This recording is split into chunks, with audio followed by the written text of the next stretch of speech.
The invasion of the Republic of Korea was a direct challenge to the principles of the United Nations. That challenge was met by an overwhelming response. The peoples of almost every member country supported the decision of the Security Council to meet this aggression with force.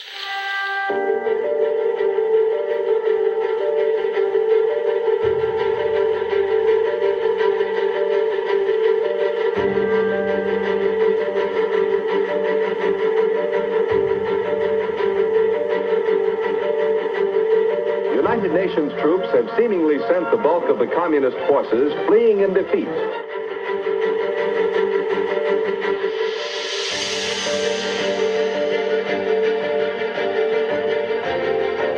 Now, when this man knows his weapons, he knows his fighting tactics, does he know why he's fighting?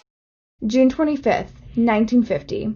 North Korea launched an all-out surprise attack on its southern neighbor. The Korean army began to bombard the south with heavy weapons with nearly 10,000 troops and crossed the 38th parallel, the border in which separated between North and South Korea. They further descended on South Korea and quickly headed towards the capital city of Seoul, what further led to the Korean War. North Korean forces were equipped with state-of-the-art Soviet equipment courtesy of their ally, the Soviet Union. The high weapons, guns, and tanks that North Korea had put South Korean troops at a very bad place. They were at a disadvantage with not nearly enough equipment to take over their enemy.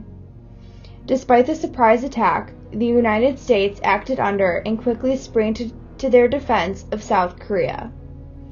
This quickly marked the beginning of what would live of infamy, the bloodiest and most destructive battles throughout history. A frustrating, bloody war that lasted 3 years, taking nearly 5 million people's lives with nearly 55,000 troops dead in action and more than 100,000 wounded. Initiated from an attack on North Korea, turned into 3 years of hell for both North and South Korea. This event throughout world history was the first time two superpowers, the United States and Soviet Union, had fought a proxy war in a third country. The brutal war that came to an end around 60 years ago killed more than 2 million Koreans, that separated thousands of families, and destroyed most of its entire industry. Parisian perimeter. This was a crucial stronghold that was the last and remain under the South Korean control on the peninsula. If Pusan ultimately falls under the Korean People's Army control, South Korea will not exist today. The Pusan perimeter ran from August 8th until mid-September of 1950. South Korean forces fought in battles to defend both Pusan and South Korea. When American plans were beginning to destroy bridges and roads that the North Koreans were using in their advance, the United States were using medium tanks and other hardware that steamed into Pusan's ports. This would give soldiers more of what they needed to hold back other invading troops. This ultimately led to be known as the Battle of Nakun Bulge, a moment in history in when the United Nations commander sent every man to the front lines, including people that were building bridges, were now holding guns in their hands. The fighting continued through August along the Nakun River and west of the Tunisia. What was it like when you first got in the country? Well, we got off the ship and got right on a train. And they took us from Pusan up to, I think it was Daeju. That was right when we were in the Pusan perimeter then. And I was in my company for about 2 weeks. They were just more or less training us for what to expect, because we knew we were going to be up in the frontline troops. Like, I always remember one time, one question a guy asked. He was going, he says, if you hear any shooting, the lieutenant says, if you hear shooting, he says, jump in a ditch. And one guy says, well, what if there isn't a ditch? He says, there'll be a ditch. Well, when they sent me up to my company, I was in the company a couple of days, and we moved up. Next day we were to cross the Nakdong River, attacked them. Now, next day I woke up. We went to sleep that night in a yard there. It woke us up. In the morning, and we were walking along this road, and all of a sudden bullets started flying all over. And I looked up. Found myself in a ditch, looking up. At this time, General Douglas MacArthur commanded the Americans and United Nations troops to launch an assault at Incheon, as Lieutenant Dion fought in the army during the Korean War. When we arrived in Pushan, our sergeant was patting everyone on the back because there are some things you don't want to see. When you are in the trenches and pick up a 240-pound friend and he seems to only weigh 10 pounds. There are moments throughout war that will forever stay with you. Times like these. It is these experiences and moments that play a role and impact people's lives after war. Despite concerns from the American commander, General MacArthur, he continued to make aggressive and bold moves against the Korean People's Army. Early October marked an attack across the 30th parallel and into North Korea, further leading into two divisions consisting by the Yalu River near the Chinese border. The Chosin Reservoir was where some of the most toughest fighting occurred throughout the Korean War, as well as the unexpected entry of the Chinese into the war as they were driving toward the Yalu River. When armies were beginning to become very outnumbered due to the individual suffering from the harsh conditions they were faced with.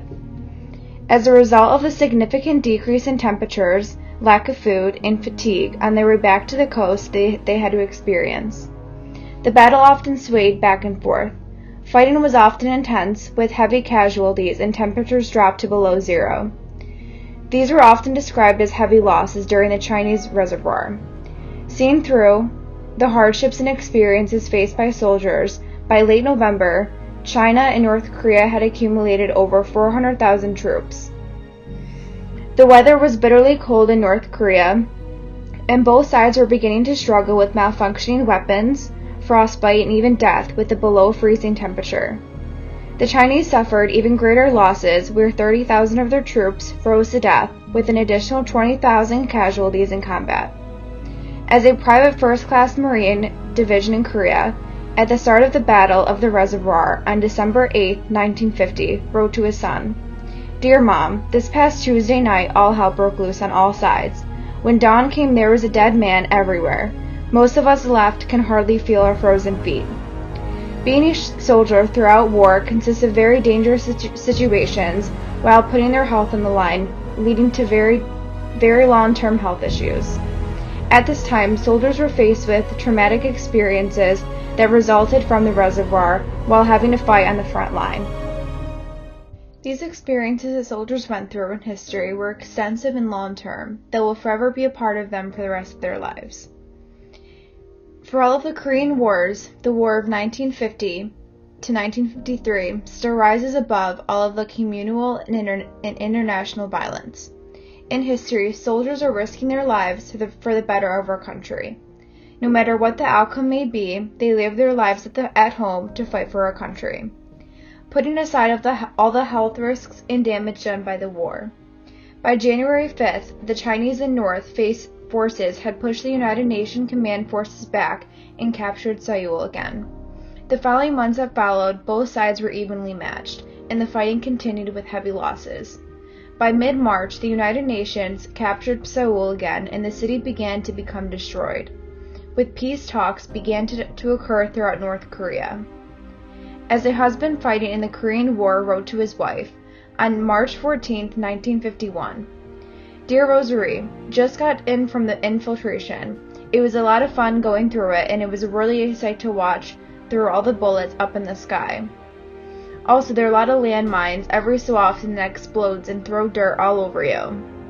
As Ken had written to his wife each day during the Korean War, not knowing what was coming next. Being on the front line, you have to be prepared for the worst. You don't know what the next day might bring and what might you be faced with throughout war. July of 1951 was a moment peace talks were initiated in North Korea through the border city of Kaesong.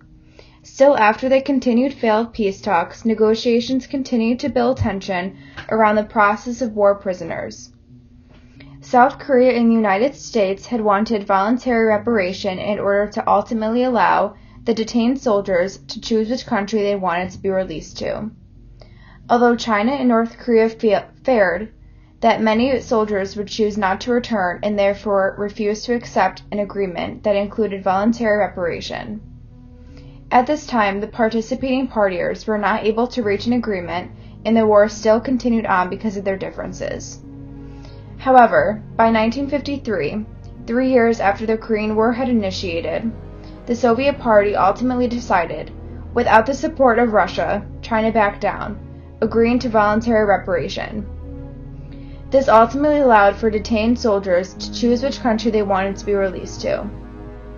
The United States reported 33,000 personnel killed, another 103,000 wounded during the conflict. The remains of more than 8,000 Americans have yet to be recovered, while South Korea had 187,000 soldiers killed and about 429,000 wounded and 30,000 missing, leaving about 1.5 million North Korean soldiers dead in the war. With the return of prisoners of war, the number from all parties involved was smaller than originally anticipated. As a result of the number of soldiers that got killed and wounded, several soldiers were significantly impacted by what was known to be a short war. The Korean War, lasting around 3 years, ended on July 27th of 1954, when North Korea, China, and the United States signed an agreement, although South Korea objected to the continued division of Korea and did not agree to this agreement. In addition to not signing a formal peace treaty, this further led to a society still technically being involved in the Korean War today. The Korean War is one of the most traumatic times through our history that costed thousands of people's lives. Never before has hundreds of thousands of people have been killed over such a short period of time in history. If an agreement was taken sooner by the Americans, there would have been a significant decrease in the death toll in history today. Today, more than 5.7 million Americans have served during the Korean War, and there is approximately over 2.25 million Korean War veterans still alive today. Today, we will forever honor and hold on to the sacrifices that were made by the people that fought in the Korean War, and always remember that was put at risk for the better of our country and society.